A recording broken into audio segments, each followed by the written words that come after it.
every story appears ordinary till you see the core side of it. And what you're looking for is the story behind the news. We bring it to you from Lagos, the commercial capital of Nigeria. Giving you all sides and political stories round the clock. Every detail from the start line to the final whistle.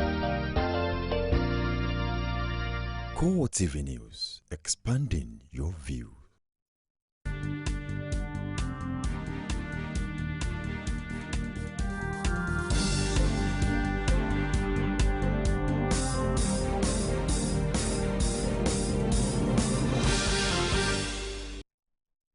Hello and welcome to CoreTV Primetime News. I am Nifemi Oguntoye.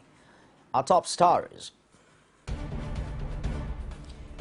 Presidential Inauguration Planning Committee maps out 1 week long activities for President-elect Muhammadu Buhari's inauguration.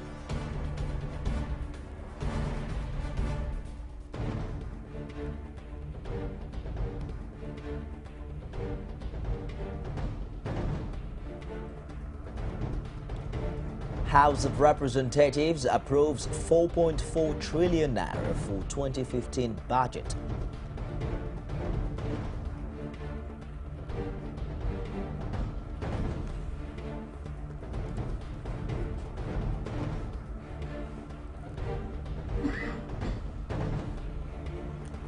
Acting Inspector General of Police Solomon Arese briefs President Jonathan on supplementary polls. Reads Riot Act.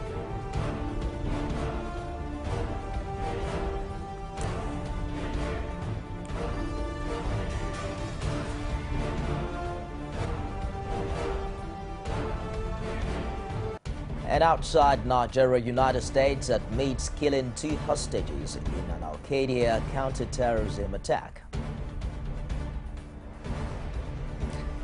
And now the details. The 2015 Presidential Inauguration Planning Committee has mapped out a week-long activities to usher in the new administration on May the 29th. The 27-member committee is co-chaired by the Secretary to the Government of the Federation, Imo State, and former Bayelsa State Governor Timbre Sivia, representing the All Progressives Congress. After both sides met at the presidential villa for the second time, they have come up now with a list of activities that will culminate in the inauguration of President-elect Muhammadu Buhari. Basi Aye reports. It's slightly over a month to the May 29 handover date, and already there is a flurry of activities. The Joint Inauguration Planning Committee, comprising members of the outgoing and incoming administrations, have been meeting on the task ahead. They have held a second meeting and feel it's time to outline plans for the inauguration of President-elect Muhammadu Buhari. But first, they had to introduce members from both sides of the divide. At this juncture, it might be necessary to present to you the composition of the Inauguration Committee. The members from the present administration are the Secretary to Government of the Federation, Co-Chairman, the Minister of Defense, and members are the Honorable Minister of Defense, the Honorable Minister of Water Resources, the Honorable Minister of Aviation, the Honorable Minister of Federal Capital Territory, and the members from the incoming administrations will be presented by my co-chair. The members from the incoming administrations are Chief Timipre Silva, co-chair, Honorable Samson Osage, member, Chief Pius Akinyelure, member, Mrs. Abike Dabiri Erewa, member, Ms. Sharon Ikeazo, member, Professor Tony Anwuka, member, Alhaji Kawu Baraje, member, Brigadier General John Shagaya, member. Then the committee rolled out a week-long program of activities, which is part of its mandate. Swearing-in ceremony,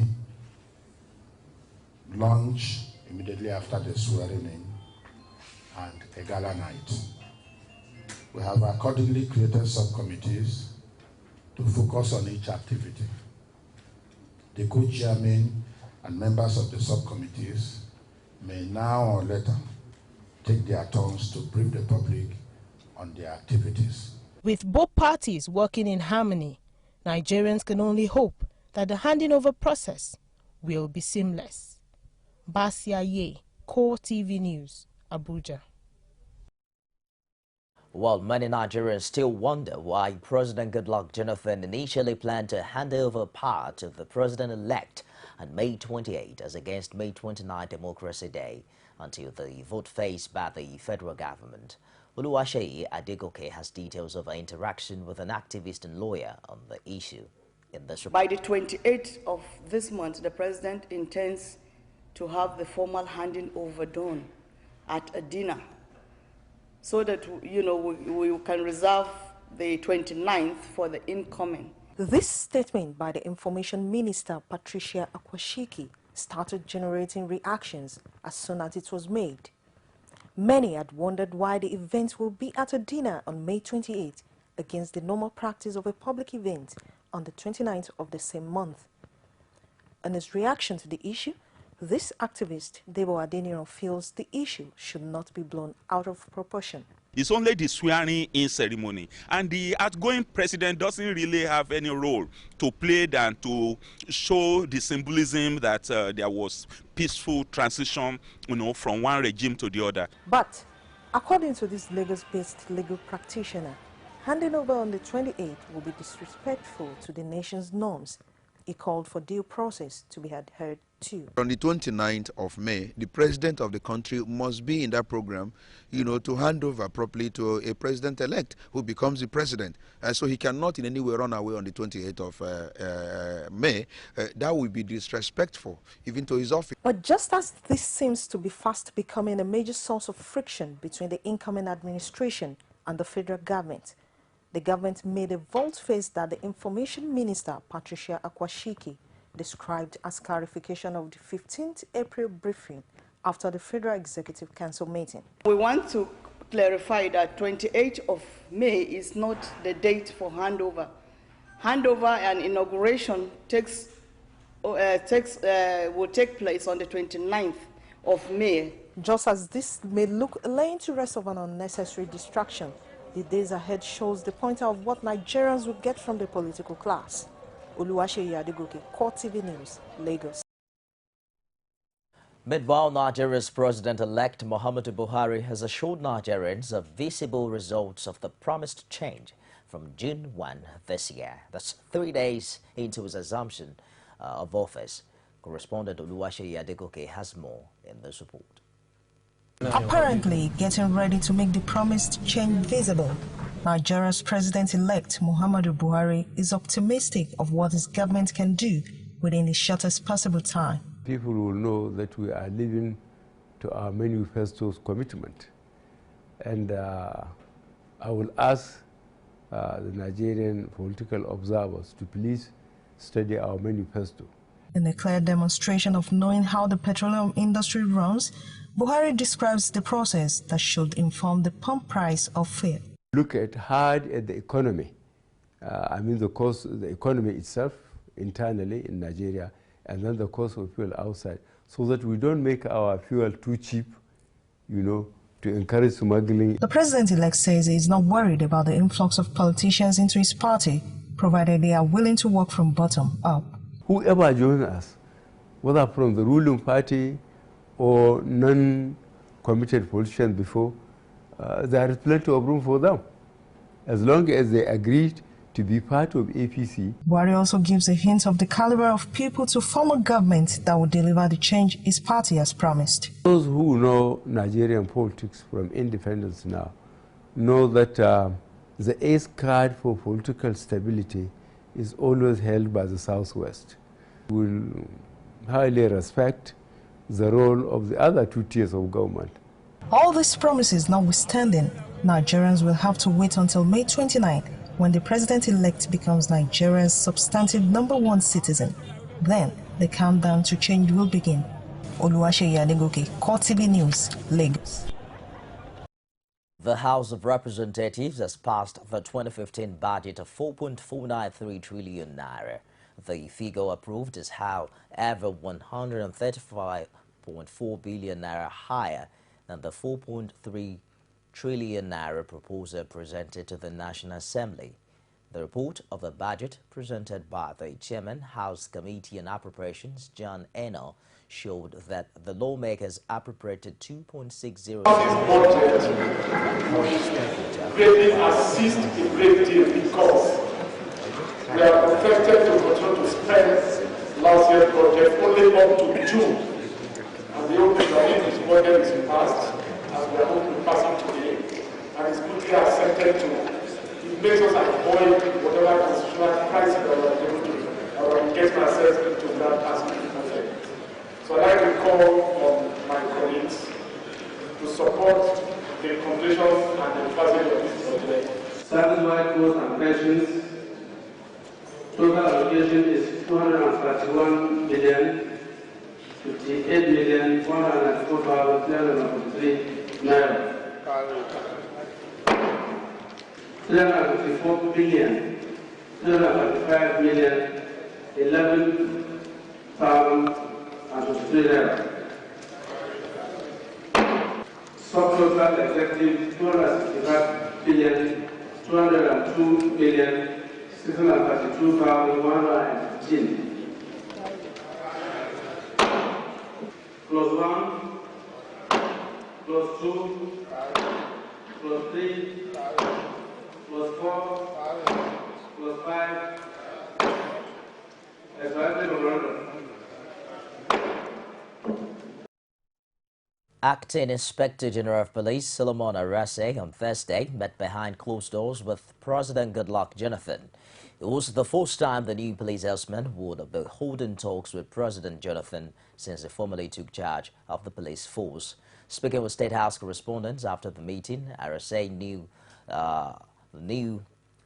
the acting AIG rather explained that it was at the State House to brief President Jonathan on police readiness for supplementary elections in Abuja, Taraba, and Imo States.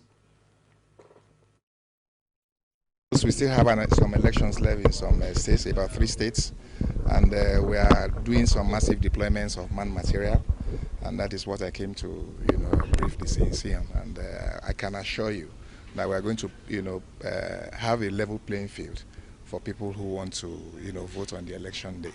For the deviants, I said yesterday, will be decisively dealt with.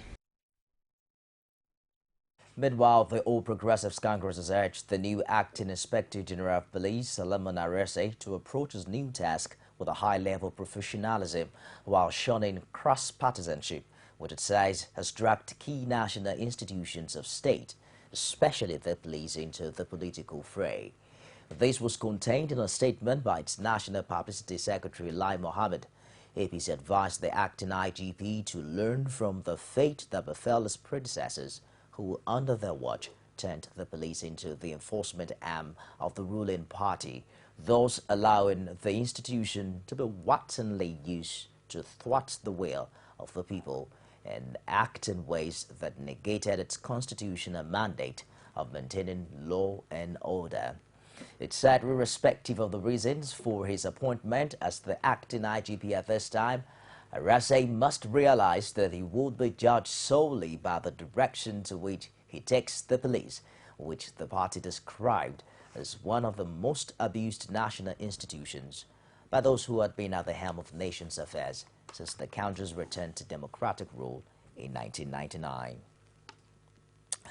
Meanwhile, the removal of the Inspector General of Police by President Goodluck Jonathan on Tuesday and his replacement by Solomon Arase with immediate effect, as read out by media aide to the President, Reuben Abati, has been generating reactions.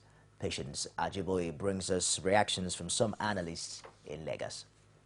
With barely a month to his handover, President Goodluck Jonathan has dismissed the Inspector General of Police, Suleiman Abba, and immediately announced the replacement, Solomon Arase, in acting capacity. Although in his statement, he did not give reasons for the abrupt dismissal and the immediate replacement of the police boss. Public affairs analyst Balaza says the action is somewhat worrisome as the timing is wrong and does not paint a good picture of President Goodluck Jonathan.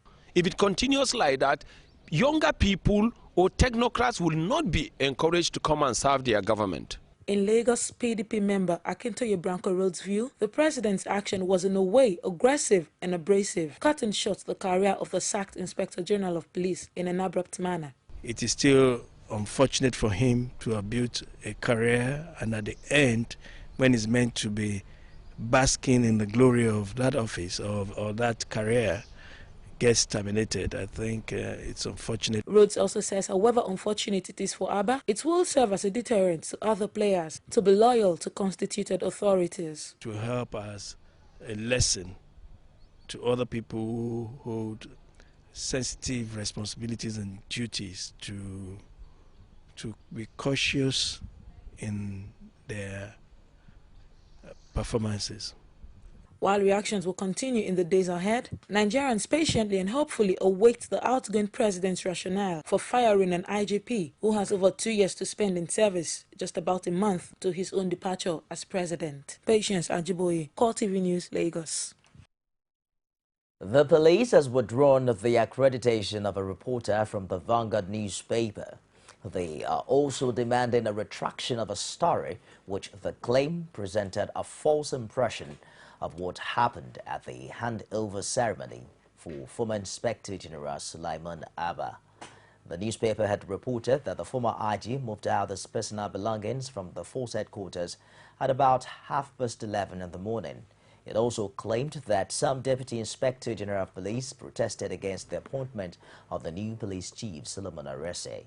But police spokesman Emmanuel Ojukwu maintained that the entire report was false and malicious. He subsequently requested that the newspaper replace its correspondent because his accreditation had been withdrawn. Nigerian troops killed top Boko Haram leader Abu Mujahid in repelled attack. Find out more after this timeout. Don't go away. Any tribe that rules has solid rules. Rule number 1, friends stay close. Friends in the tribe, stay closer. Feel me? Rule number 2, in the tribe, you always know what's up with Facebook, WhatsApp, VB, and Twitter. Guess what? It's free.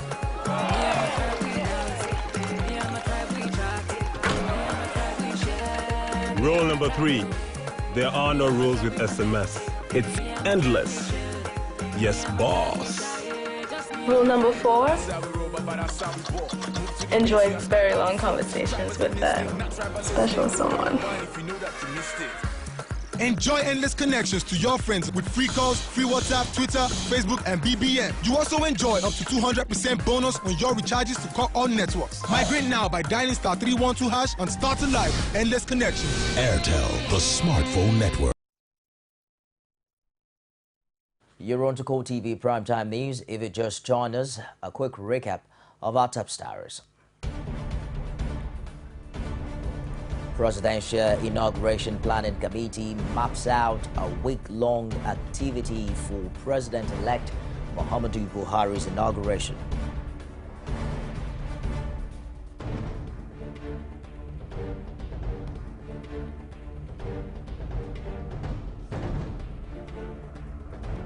House of Representatives approves 4.4 trillion naira for 2015 budget.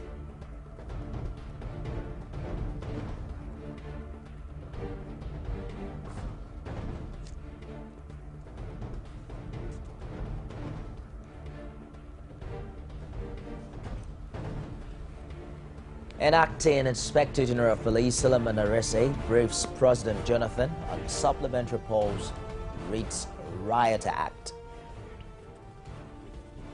You can get all of our top stories on any of our social media platforms. On Facebook, it's facebook.com/CoreTV News. Our Twitter handle is at CoreTV News NG, and we're streaming live on YouTube. It's youtube.com/CoreTV. Live space and news. Moving on now, the Director of Defense Information, Major General Chris Olukolade, says a notorious top commander of the Boko Haram group, Abu Mujahid, was among the terrorists killed in an encounter with Nigerian troops at the outskirts of Alangano. Olukolade claims the terrorists had staged a daring attack on troops who were on patrol of the area and a number of terrorists died as the troops repelled the attack. He also stated that the military operations are continuing in the form of offensive action on identified terrorists in some forest locations. Olukolade further disclosed that the Boko Haram terrorists have run out of arms and ammunition. The Nigerian troops, backed by warplanes, had earlier invaded Boko Haram's last known stronghold, the Sambisa forest, in an effort to finally rout the insurgents. A federal high court in Abuja has admitted in evidence some exhibits the prosecution claimed was used by the alleged mastermind of the 2010 Independence Day bombing, Charles Oka. The evidence include a saloon car and bulletproof vest said to have been sent by Oka to one of the suspects. Trial Judge Justice Gabriel Kolawole admitted the exhibits tendered by the prosecutor after counsels to the accused made no objection. He subsequently adjourned till March 27 for defense counsels to cross-examine the prosecution witness. The Imo State supplementary governorship election a few days away, flag bearer of the All Progressives Congress, Rochas Okorocha, has urged members of his party to remain steadfast.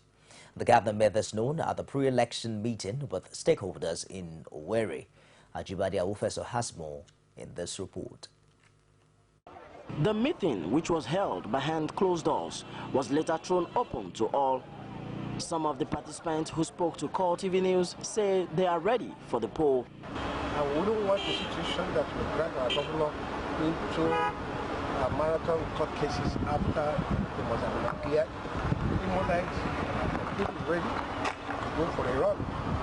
They say the victory of Rochas Okorocha is just delayed and will not be denied. PDP are only delayed the doomsday, and they have only ended up making our governor more popular. Because the whole world will focus on the 30,000 votes, or 40,000 votes that have been that are in contention. So to me, I've been sure he has won the election on the last time the election was held. But just as the APC prepares for the 25th April poll, ABGA, UPP and the PDP are all calling for the cancellation of the House of Assembly and governorship elections held earlier. But irrespective of this, the clock ticks for the April 25th supplementary poll. Ajibade Awofeso, CoreTV News, Owerri. In a swift reaction to that, the state chapter of the People's Democratic Party in that state has called for the total cancellation of the House of Assembly and governorship elections held earlier. The Imo State chapter of the PDP, which has been saying before now that it is ready for the election, made a U-turn by calling for the cancellation of the governorship and House of Assembly elections earlier held. State party chairman, who spoke on behalf of the party, demanded a total cancellation of the polls and the conduct of fresh poll for the House of Assembly and governorship in the state. I am constrained by our discovery of massive, fraudulent devices and manipulation of the electoral process orchestrated by officials of the Independent National Electoral Commission during the governorship and state assembly elections. Particularly for the state assembly elections, we call for outright cancellation of the state election. The chairman listed reasons why the elections should be cancelled. Selective deployment of cadres. Cadres were only deployed to the strongholds of PDP, while manual accreditation, authorization was done in all other local government areas. The PDP chairman also accused the APC for bribing the INEC officials to do otherwise. Officials of INEC, ranging from supervisors, ward, and local government coalition officers, and some electoral officers, were invited to the government house in Owerri, and they compromised with various sums of money ranging from between 1 million to 5 million naira. With the elections a matter of hours away and INEC not shifting ground on the calls by the PDP and two other parties, and with residents waiting verdict, the stage is set for a torrent of calls for the cancellation of the supplementary poll. Ajibade Awofeso, CoreTV News, Owerri. President Goodluck Jonathan has ordered the removal of his campaign billboards, posters and banners across the country ahead of the May 29 inauguration of the incoming administration. This, he says, is because the 2015 presidential election has since been concluded. A new president is set to be inaugurated. Presidential spokesman Reuben Abati said in a statement that the president has directed that the PDP Presidential Campaign Organization and the Jonathan Sambo Support Group to immediately begin the process of removing the campaign materials which still adorn the landscape in major cities across the country. He added that now that the elections are over, except for reruns in a few states, President Jonathan wants Nigerians to put recent political campaigns behind them and join hands with the incoming administration for a more united, peaceful and stable nation. Barely a month after its defeat by the All Progressives Congress, the People's Democratic Party on Wednesday vowed to regain power in 2019. To achieve this, members of the National Working Committee and state chairman of the party have resolved to work together. The APC won the March 28 and April 11 elections by producing Nigeria's next president in the person of Muhammadu Buhari and the majority of the state governors, and also won most of the seats in the National Assembly and the State Houses of Assembly. Rising from a meeting in Abuja, the National Working Committee members, led by the National Chairman of the party, Adamu Muazu, and the State Chairman, agreed to adopt strategies towards winning the elections in 2019. The meeting therefore directed all its candidates who believed that they were shortchanged to channel their grievances through their state chairman. The meeting resolved to set up special committees on the repositioning of the party. Legal practitioners with expertise in electoral law have charged all aggrieved parties from the just concluded election to patronize the path of law, as the judiciary is more than prepared to take all the election petitions and do justice. As the practitioners prepare for tribunal processes in their various courtrooms, they say it's imperative for Nigerians to have faith in the system while rating the Nigerian judicial system as one of the best in the world. Omatayo Alo has details. While the winners of the 2015 elections continue to salvo their victory, and those who still have supplementary elections to face wait. For the losers, the game is still not over, especially those who are dissatisfied with the outcome. Against the predictions of the Independent Electoral Commission to achieve a faultless process, the failure of the card readers, which gave rise to the use of incident firms, have been for these legal practitioners the major subject of petitions by parties and candidates who have questioned the credibility of accreditation and voting exercise where the card readers failed. It does seem as if there's going to be plethora of election litigations in all the tribunals all over the country. That's the picture we are getting at the moment. Virtually in all the chambers now, lawyers are very busy. Busy time for lawyers. They are preparing election petitions and they are filing. We had a lot of complaints on the card reader. So with this now, it boils out to the fact that there could be some manipulation, there could be some human errors, and so on and so forth. And for that reason, all these have to be tested in court. For these legal practitioners, it would be suicidal for one to lose faith in the judicial system, as it is in the best position to legally retrieve a stolen mandate. We should all have to exercise some patience, because very soon all will be well. The court remains the bastion, the last hope for not only for the masses, even for the big men in this country. Though the date for swearing in of the newly elected leaders is fast approaching, the complainants who have made their petitions to the election tribunal say they would not lose hope until justice is done. Omotayo Alo, CoreTV News, Ibadan. We'll take a trip now to Kaduna, where the Nigeria Labour Congress held its state delegates conference on Thursday with over 5,000 Labour activists in attendance. The event, which was held simultaneously across the country, is to pave way for the emergence of new leadership at the state level. It also provided an opportunity for the NLC to threaten action against states with outstanding wages and pension arrears. Amina Nebi has the rest of the story in this report presented from our studios. The Gamji Gate venue of NLC's 11th State Delegates Conference was well decorated ahead of the event, but not many of the delegates showed up. This, however, didn't stop the labor movement from threatening action against state governments which are owing workers and pension arrears. NLC President Ayuba Waba was represented by Maureen Omjia. We are looking at a government that the change will touch all the economical sectors of our country. That's what we are looking at. We are looking at a government that will take on board the aspiration of Nigerian workers, pay them what is due for them, give them good salary, living wage. The delegates who expressed satisfaction over the turnout of events are hopeful of successful outing. The turnout of delegates is outstanding. I think we expected to have this. That's to tell you that we have one indivisible Nigeria Labour Congress Kaduna State Council. So I'm happy workers are called and they turn up. We are very happy that the NLC is conducting its 11th Delegates Conference in consonance with the provision of their constitution. So we are very happy. We enjoyed working with the last leadership. Well, I feel great that today is the day that we're going to elect our new leader, the leader of NLC here in Kaduna State.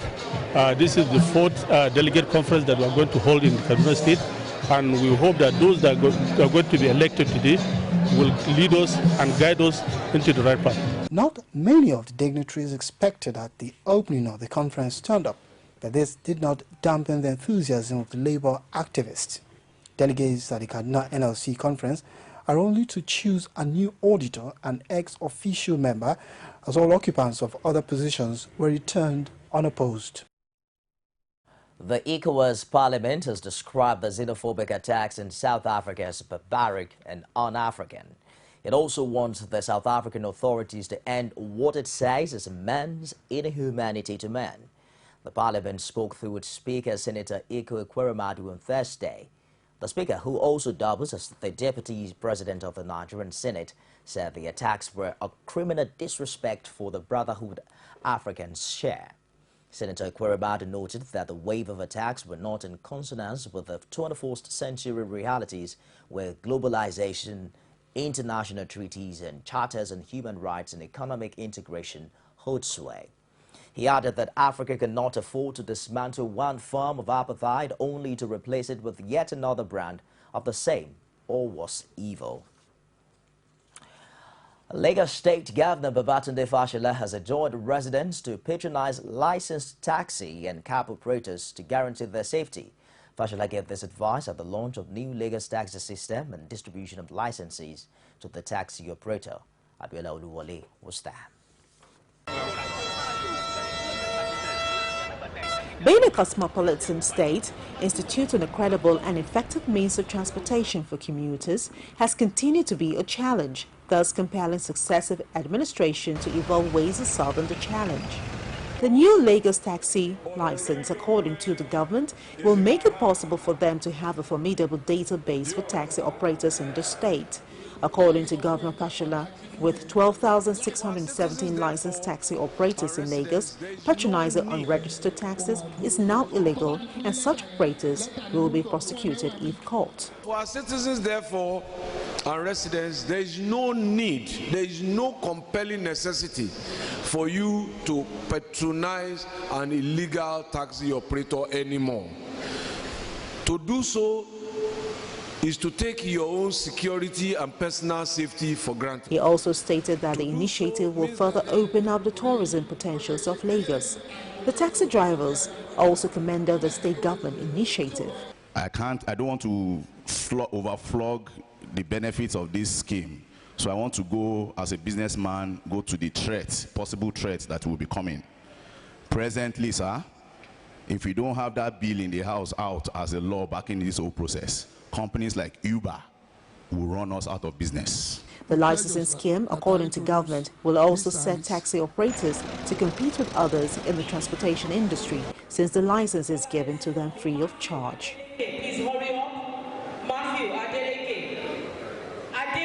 The federal government is convinced that the country would be polio-free by July 24 this year. This according to the executive director of the National Primary Healthcare Development Agency, Ado Mohammed, is because Nigeria has not reported any case of polio in the last 1 year. He was speaking at the press conference to commemorate Africa Vaccination Week in Abuja. Everybody has a role to play. We are all parents. We have to avail our ward and our children of this very important vaccine.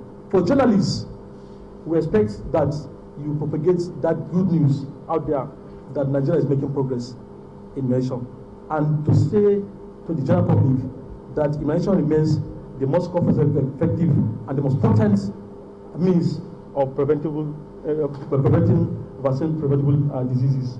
So we all have a role to play in that regard.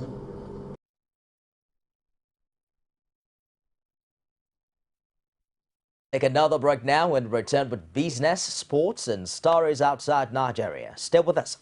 Every day, every hour, and every minute, news break in Nigeria. Things happen so fast, it's most times difficult to track and comprehend them. But that's what we do right here on Digit 360. 2015, would you want to come back again? It's like asking Jesus Christ if he knew he was going to die, will you want to come back as the savior of the world again? We do not just help you track the stories, we break them down, explore all the angles, analyze the issues so that you can fully comprehend the stories and use them to make the right decisions.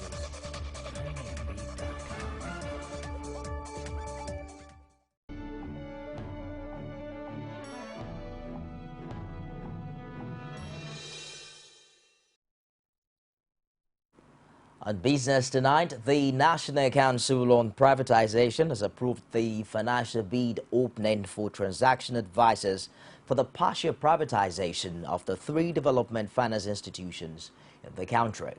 They are the Bank of Agriculture, BOA, Bank of Industry, BOI, and Nigeria Commodity Exchange, NCX, formerly Abuja Securities and Commodity Exchange. At its last meeting held in the Presidential Villa, Abuja, on Thursday, April 16, 2015, Council directed the Bureau of Public Enterprises to immediately invite the pre-qualified bidders that met the benchmark scores of 75% in the evaluation to proceed to the financial bid opening stage. It will be recalled that Council at its meeting of December 18, 2014, considered recommendations made by its technical committee and approved the report of the evaluation for the proposed engagement of transaction advisors for the 3 transactions, BOA, BOI, and the NCX. The National Bureau of Statistics have shown that a total of 1,219,052 jobs were created in 2014. The figure was carried out by the NBS for the first, second, and third as well as fourth quarters of 2014. According to the NBS, the scope of the survey covered both the formal and informal establishment and public institutions in the country. According to the latest job creation figures released by the NBS, the fourth quarter results shows that a total of 369,485 jobs were created, while 259,353 and 349,343 jobs were created in the first, second, and third quarter respectively in the year 2014. In the report of the fourth quarter, 37.4% were recorded in the formal sector, 1.2% in the public sector, and 61.5% in the informal sector. Let's now join Sabena Izoku for update from today's stock market report. CoreTV News Stock Market Report. Hello there and welcome to the Stock Market Report segment with me, Sabena Izuku. The equities market on the floor of the Nigerian Stock Exchange ended on a negative note today as the Nigerian All-Shares Index depreciated to 0.10% to close at 34,494.46 basis points. The market capitalization declined to close at 11.75 trillion naira. In all, a total volume of 542.2 million units of shares valued at 3.5 billion naira were exchanged in 5,221 deals. On the gainer side, 40 Oil topped the chart, followed by Nigerian Breweries, PZ, Dangote Cement, and Owando Oil. On the flip side, Mobil Oil topped the chart, followed by Unilever, Okomo Oil, West African Production Company, and Zenith Bank. Meanwhile, Viper Insurance topped the traders chart, followed by Transco, United Bank for Africa, Axis Bank, and First Bank Nigerian Holdings. Just before we wrap up the stock market report, here's the currency trade for today. I am Savannah Izoku.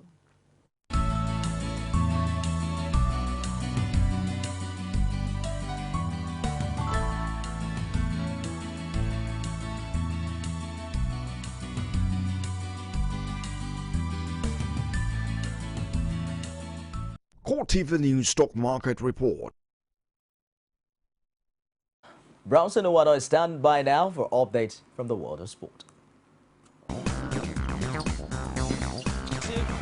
style, that's what he delivered. Here's that ball storming. Polio with a flying lead. Go taking them out the lead and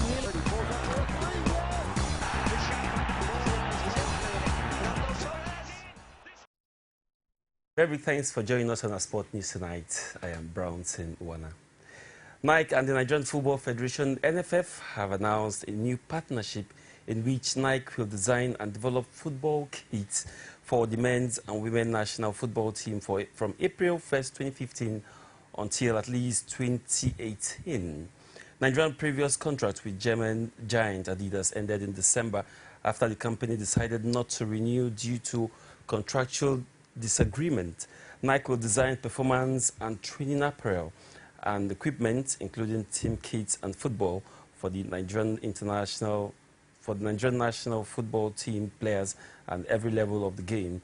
There will be an exclusive edition team kit for all NFF team until 2016-17, kit launch in mid-2016.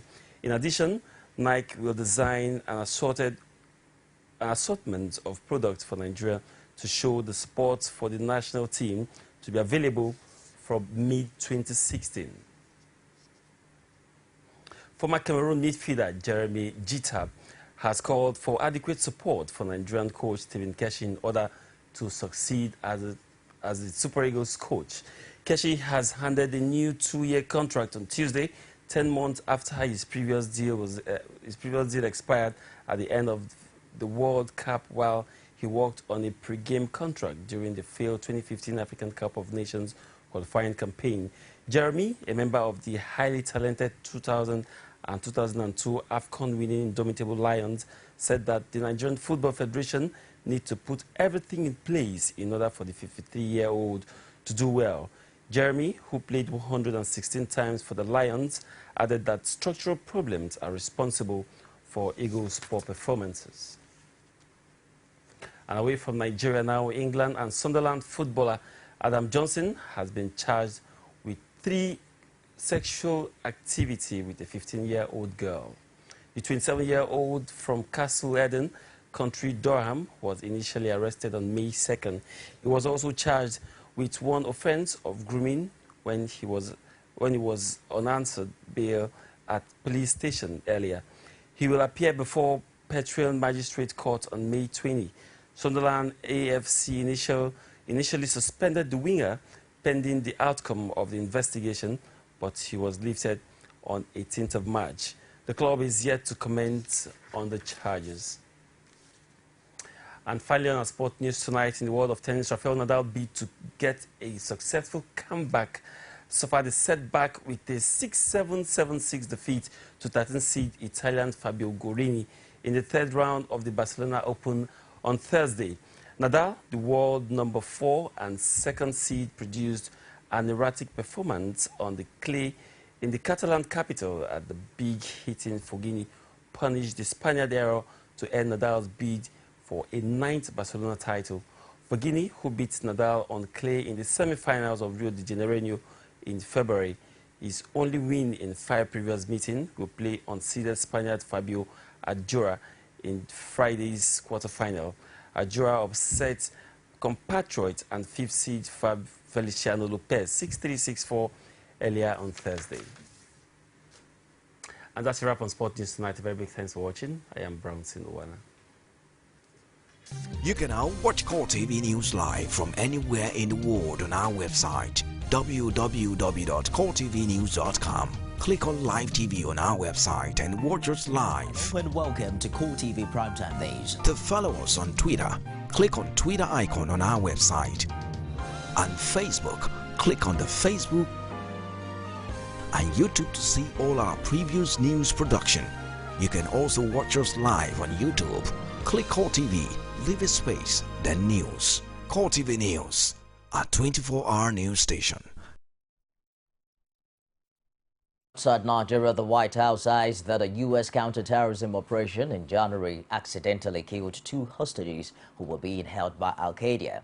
Warren Weston, an American, and Giovanni Lopoto, an Italian, were killed in the raid in the border region of Afghanistan and Pakistan. President Barack Obama described it as a painful loss he profoundly regretted.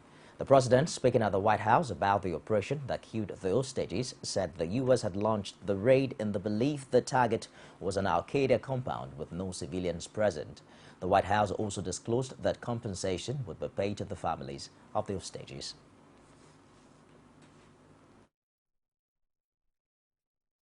As President and as Commander-in-Chief, I take full responsibility for all our counterterrorism operations, including the one that inadvertently took the lives of Warren and Giovanni.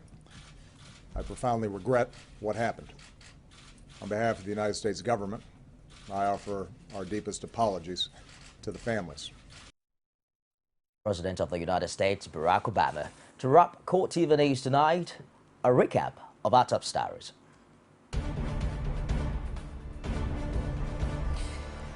We reported that the Presidential Inauguration Planning Committee has mapped out a 1-week-long activity for President-elect Muhammadu Buhari's inauguration.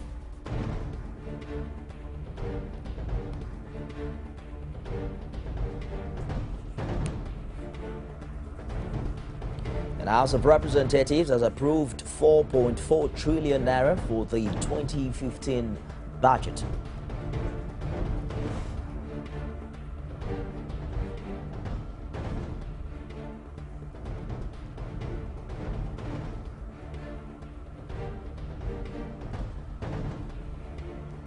Acting Inspector General of Police Suleiman Arase briefs President Goodluck Jonathan on supplementary polls, reads Riot Act.